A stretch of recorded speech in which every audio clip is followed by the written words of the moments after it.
We've had a look at worksheet events, we've had a look at workbook events, and where to add their code into your Visual Basic editor so that they work with your workbook or worksheet. Now there are a number of other events that don't fall really under either of those banners, and these are application events. Now we have a couple of files in your working folder. If you'd like to open KeyPress and Speaking Sheet, always enabling. Welcome to my new workbook. There we've got a bit of speech, so we've already seen what that one does. This is the Speaking Sheet XLM. We saw that it gave us a welcome in verbal format, and it also says welcome to my new workbook. Now what you'll particularly find with this one is that in 10 seconds time we'll also get another message. It's late and time for bed. Which isn't bad 10 seconds into doing any kind of work. And this is all triggered by two special application events. If we have a look in the Visual Basic, and we need to look firstly in the module for this particular workbook, and you'll see there are two subroutines in here.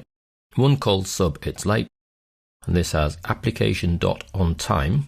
So this is a special method of the application object. Application.onTime is then followed by the time element, which is here. In our case, we've gone for now plus 10 seconds, and then followed by a comma, followed by the procedure we'd like to run at that point. Now the time element here can be any time of the day. Bear in mind that Excel treats time as a proportion of the day. So 1 is midnight, half is midday, a quarter is 6 AM, and 3/4 is 6 PM. And then any other proportion of the 1 is that much through the day. This procedure here is also defined in your module 1. We see it down here, and it's the little bit application.speech. So this is another method of the application object. Application.speech.speak. So we have an action here, and then it reads out exactly what's in your set of speech marks. So in this case, it's late and time for bed. Now neither of these will work without a trigger to call the it's late, because the say late is triggered by it's late, but the it's late, as we currently see it, is not triggered by anything.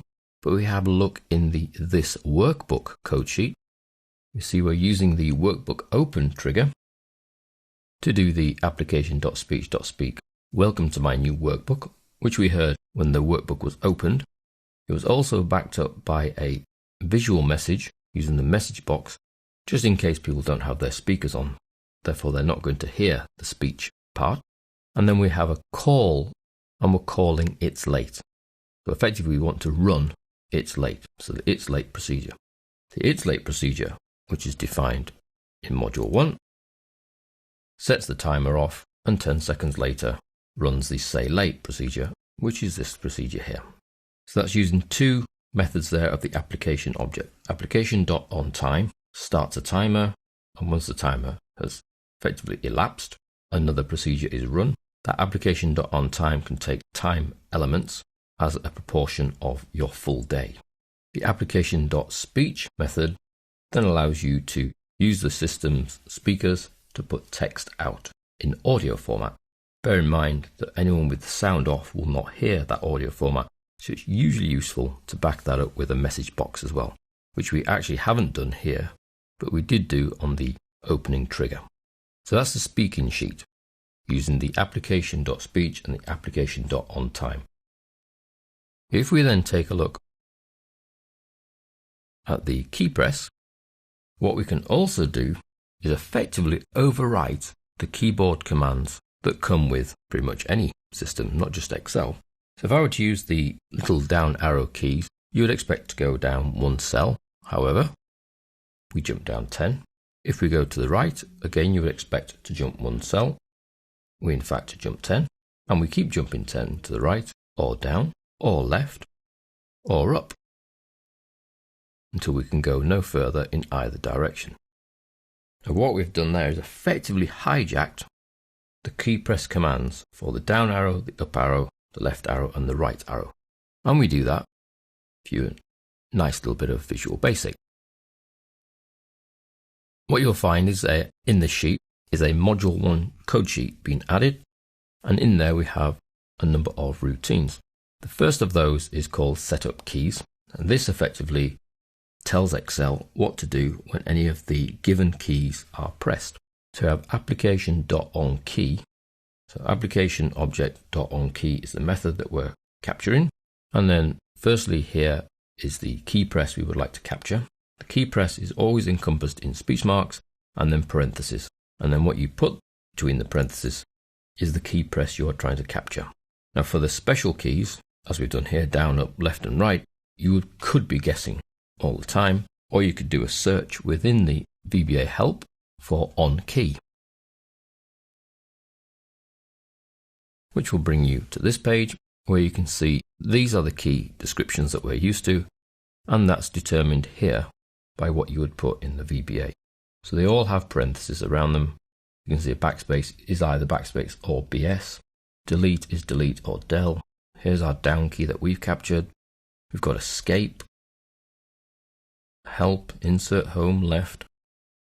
We can capture any of the function keys, and we can combine any of the function keys with Shift, Control and Alt by putting a plus in front, a caret in front, or a percentage sign in front. So they are listed in the help if you go and search for onKey. So that saves you having to remember what all of these are. Most of them are logical. So end for end is logical, enter for enter is logical. So in our file, we've captured in the down key, the up key, the left key and the right key. And then after the comma in each of the onKey commands, we then tell it what routine to run. So which procedure would we like to run? So when somebody presses the down arrow, I'd like to run the move down sub. Let's have a look at the move down sub. Very simple. It has two lines. One is, as we will recognize from earlier, active cell to offset 10, 0. So that's going to move us down 10 cells. And you can see the up moves you up by going -10. So that's going to go up 10 cells. The right is a 0, 10. So nothing on the vertical, but 10 on the horizontal. So we're going 10 to the right. And then -10 here to go 10 to the left. Now there is an extra line in each of these that will be explained when we look at the debugging and error handling. This is the simplest of error handlers and effectively says if there's an error, just carry on with the next thing.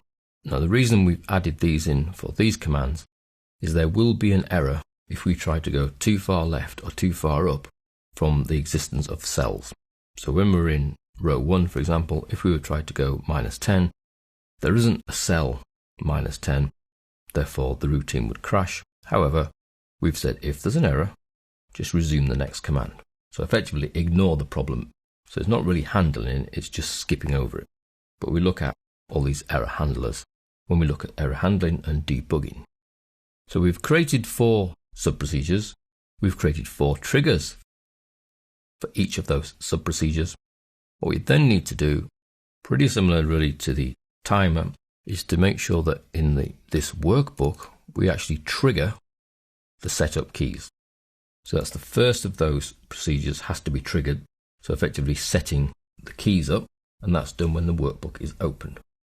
So when this workbook is opened, we call setup keys. That then sets down arrow, the up arrow, the left arrow and the right arrow to do something different to normal. So when you're in the Excel file, regardless of which sheet you're in, you'll find that you're jumping 10 cells in each of the directions when you press the arrow key instead of the normal one. And when you hit the top and you can't go back 10 cells or up 10 cells, no error happens, just nothing. You just don't go further left. There is one slight problem with hijacking the key presses in that even if we close this file, so I close the key press file, you'll find that those keystrokes have still been hijacked. And I'm still jumping 10 in each direction.